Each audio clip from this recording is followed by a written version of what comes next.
Ser Duncan the Tall, the protagonist of A Knight of the Seven Kingdoms, really, truly a knight? It seems a bit of an odd question at first when you consider he's one of the most legendary and well-known knights, not just of his generation, but of all of Westerosi history, especially by the time of the main book series, near on a century later. It all kind of depends what lens you're viewing the question through.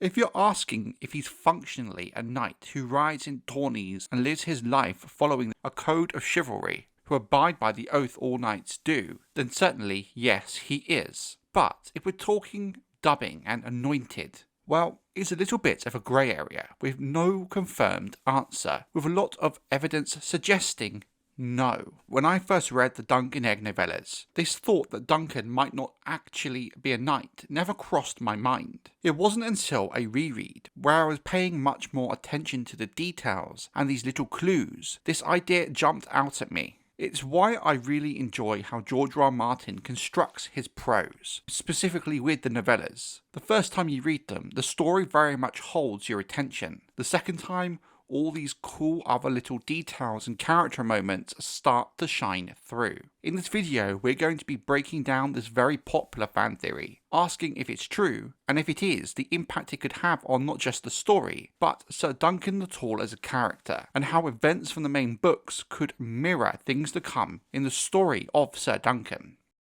Have you taken leave of your senses? This man attacked my son. This man protected the weak, as every true knight must. Let the gods determine if he was right or wrong. Maekar Targaryen and Baelor Targaryen, a knight of the Seven Kingdoms, the Hedge Knight. Given that all three A Knight of the Seven Kingdom novellas that have been published thus far have been from the point of view of Duncan, when you first hear of this fan theory, it's really hard to understand how it can even be possible, given the story is being told via Duncan's internal monologue. But George R. R. Martin actually does something really interesting each time we as the reader are on the precipice of Dunk all but internally admitting to himself the truth of the matter. Something distracts him or someone interacts with him, cutting off his trail of thought. George is also really careful about the kinds of language he uses in these moments as well. Another aspect to consider is the reason is not immediately obvious, is you can also read that while Dunk is outwardly lying to those around him about his knighthood, he in many ways could also be lying to himself about the reality of it. Thus why, despite us literally being in his point of view, in his head, we as the reader are none the wiser, given Dunk is hiding the truth, maybe out of shame from himself. Hence why lots of fans only pick up on this concept after reading the book a second time, or after it's pointed out to them. While this is a fan theory, it's one that has been widely accepted as true amongst the fanbase, up there with the likes of R+L=J. But as true as many fans, including myself, believe it to be, until it's clearly stated in text or by George R. R. Martin himself, it is still a theory and open to each reader's interpretation. If you disagree or do not like this idea, you're well within your rights to do so. So while Dunk never outwardly admits he was never truly knighted by Ser Arlan of Pennytree, the language used by George is very carefully chosen. There's a hell of a lot of implication revolving around how Duncan feels guilty. The best way to show this is to analyse some passages from the novellas. When Dunk is telling of his knighting to Prince Baelor, Maekar and the Master at Games at Ashford before the start of the tourney, he says the following. He always said he meant for me to be a knight, as he was. When he was dying, he called for his longsword, and bade me kneel. He touched me once on my right shoulder, and once on my left, and he said some words. And when I got up, he said I was a knight. Not only is the fact Dunk openly admits no one was there to witness the knighting, the circumstances in which we meet Dunk at the start of the Hedge Knight don't reflect his telling of events to Baelor. We meet Dunk for the first time as he's digging Ser Arlan's grave, and via his internal monologue, him talking to himself and the horses, we know at this stage the sudden loss of Arlan has left him uncertain of what his next steps in life might be. He considers two paths, joining the City Watch in a city like Lannisport, but also trying to find another knight to squire for. Neither of these paths would make sense for a freshly knighted young Hedge Knight. While joining the City Watch doesn't exactly fit the real smoking gun here, is the fact that Duncan is contemplating the idea of finding a new knight to squire for. If Duncan had just been knighted, why would he be looking to become a squire for a new knight? You can play devil's advocate and say maybe he had not yet mentally adjusted to the idea of being knighted, but realistically, if he were a newly made knight, the idea of joining a city watch and looking to squire for a new knight should never have crossed his mind. While most of the evidence comes from the Hedge Knight, there are a few moments from later novellas that feel kind of similar to this moment. For example, in The Sworn Sword, when Dunk is quizzed about his knighthood and who knighted him by Lady Rohanne Webber, he very much tiptoes around the answer rather than giving a simple, straightforward one. The interaction goes as followed. A hedge knight named Ser Arlan of Pennytree took me on to squire for him when I was just a boy. He taught me chivalry and the arts of war. And this same Ser Arlan knighted you? Dunk shuffled his feet. One of his boots was half unlaced.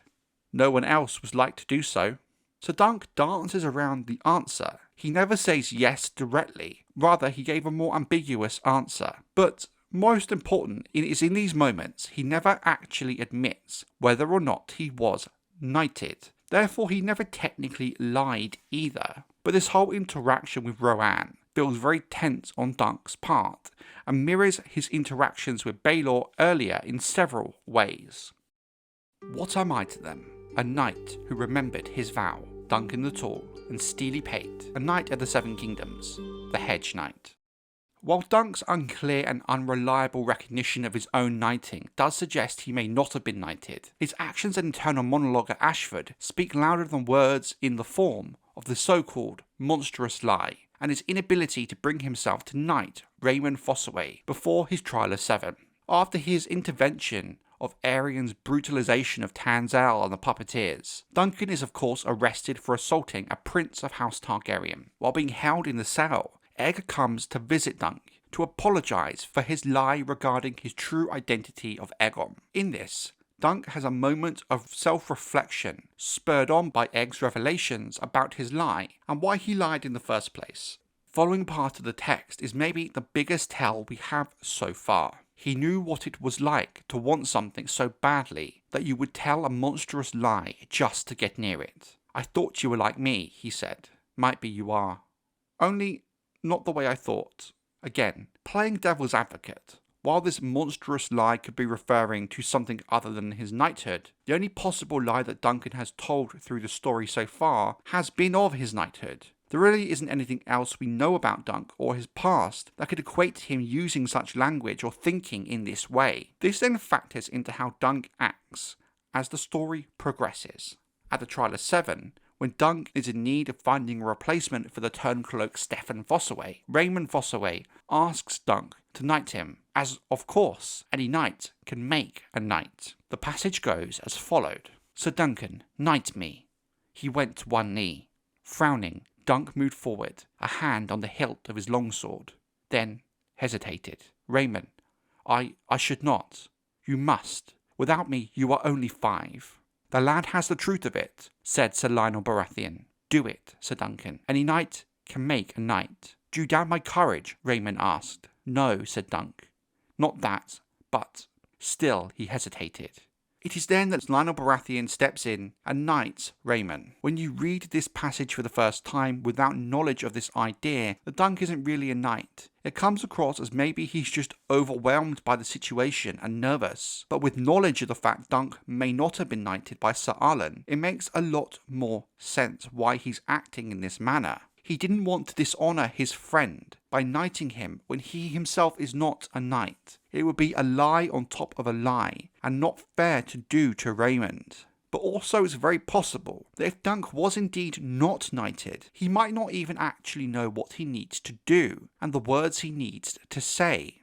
Something that any knight who would have been knighted should know. Given the time I'm writing this is before episode 5 of A Knight of the Seven Kingdoms, I want to add a small spoiler warning here. During Dunk's trial of 7, when things don't seem to be going well for Duncan and his 6 supporters, when Dunk is face down in the mud, he thinks to himself the following.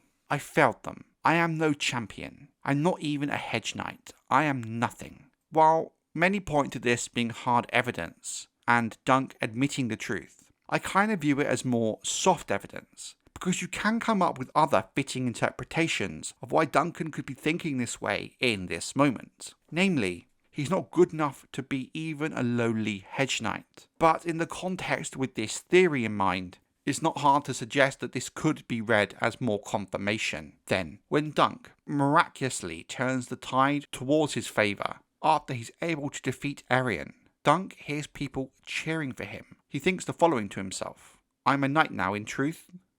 He remembered wondering. Again, you can read this two ways.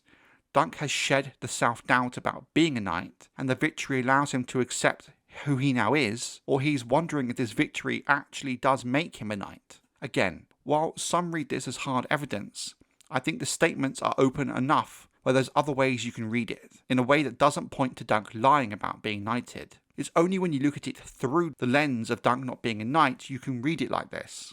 So, if we're working under the assumption that Ser Arlan did not knight Dunk, it obviously begs the question as to why he wouldn't. It seems a perfectly reasonable thing to expect a knight to do for their squire, especially if you view the idea of being a knight's squire as almost like an apprenticeship or training program, with the idea of the knight passing on their skills to a new generation, eventually knighting them when they're ready. There are a few exceptions. Some are more obvious, while some you can gather from the context of the story and history and lore we have about knighthood. Now, we don't actually know how or why Ser Arlan died. Dunk doesn't really give much of an indication of what happened. All we know is he died of a chill while on the way to the Ashford tourney. A chill can be many things, caused by all sorts of reasons. Some kind of infection, a long-term illness that worsened, exposure to the elements, an infected wound.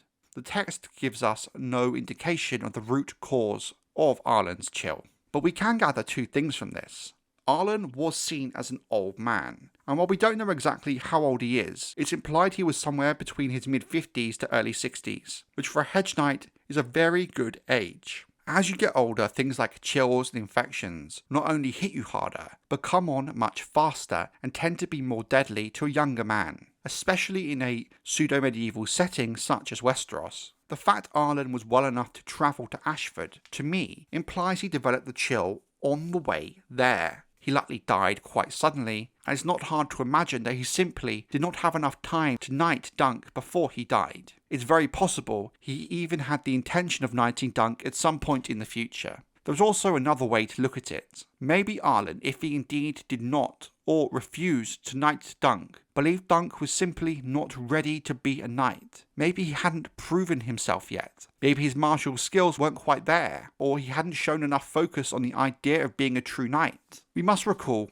knights for the most part do not knight people for any old reason. To knight someone not worthy of it is seen as a huge dishonour. Hence why tales of knights selling knighthoods are rare, because to do so would devalue the whole concept of being a knight. We must recall that Dunk is still very young at the start of the Hedge Knight, being only 16. While being knighted so young is not unheard of, the few we hear of, such as Baelor the Brave and Daemon Blackfire, and so on, tend to be the best of the very best when it comes to skill at arms, generational talents. A majority of knights are in fact much older when they receive their knighthoods. We must also recall that near on all of these highly skilled knights, whom got their spurs at a young age, for the most part come from high-born noble families, and in many cases even the royal family itself. So they would have been trained since birth at arms, by the best of the best master at arms, using castle-forged weapons and armours on the finest bred warhorses in Westeros. So the prospect of Dunk being knighted at 16 is already a huge challenge. While Dunk will go on to show how skilled he was, and that he was worthy of knighthood, at the time he was an unknown quantity, even to Ser Arlan to some extent, despite being his squire for several years. While Arlan had trained him, as far as we know, Dunk never took part in a squire's tourney, and saw very little battlefield action, or anything of the like. Oak and iron guard me well, or else I'm dead and doomed to hell. The thoughts of Ser Duncan the Tall, a knight of the Seven Kingdoms, the Hedge Knight. Does it really matter if Dunk lied about being a knight? Functionally, no. He is seen as a knight by all of those around him and those that matter. He earned his reputation because of his knightly and chivalric deeds, not just at Ashford, but over his whole life. At the end of the day, there's a reason why Ser Duncan the Tall is remembered as one of the greatest knights ever. He earned his right to be a knight through his actions, and not by being dubbed with a sword and saying some words. In many ways, he personifies the idea of a true knight. But here's the thing that's important. While the world will view Duncan as a knight, that doesn't actually impact how he could feel about himself, which is what is on show when he's seen being so conflicted in the books, especially in some passages in which we have highlighted. Dunk possesses this innate level of self-doubt, feeling like an imposter. So while it likely doesn't matter outwardly to his peers or impact his legacy, it's hard to argue that this idea of him not truly being a knight would affect Dunk's self-worth. This leads us to the question as to if Dunk was ever actually knighted at any point. Now, the reason I include this in this video is there's a very popular fan theory that it will be Egg who knights Dunk at some point down the line when he's old enough to do so after being knighted himself. Why do I enjoy the idea behind this theory, considering we literally have no evidence for it? Because it would make logical sense that the only person to truly know about Dunk's knightly status would be his closest friend, his squire, Egg. Dunk's story in many ways mirrors that of Brienne of Tarth, the idea of a person functionally acting as a knight, being so close to being a true knight, yet not being one. In Brienne's case, due to her gender. Yet, time and time again, she proves herself more than worthy of knighthood. Many fans suspect Brienne will be knighted by the end of the story. Even before the TV show did this in Season 8, prior to the Battle for the Dawn, there was a lot of speculation it would be Jaime Lannister to do so. Given how Brienne mirrors Dunk in so many ways, the fact she even possesses his shield, if she were to be knighted, it also makes sense that at some point Dunk would be too. This gets even deeper when you consider that Brienne might unknowingly to her actually be a descendant of Ser Duncan. Now, before we end this video, I do just briefly want to touch upon how the TV adaptation, A Knight of the Seven Kingdoms, has handled this element of Dunk's story. Many of these moments of doubt from the Hedge Knight did make its way onto screen, and if anything, the way in which it has been directed suggests they are playing it as if he is lying about being knighted. The shot at the end of episode 4 of Ser Arlan shrugging in relation to Raymun being knighted has been interpreted as Arlan refusing to knight Dunk, or something to that effect. But truth be told, there's so many ways you can interpret that moment. But it very much seems like the show is going to run with this idea that Dunk is lying. In the end, Dunk isn't remembered for his questionable knighthood, but all the honourable and heroic things he did in pursuit of being a true knight. To me at least, dubbing or not, Ser Duncan the Tall is all you could wish for in a knight, and earned his place in the histories of Westeros.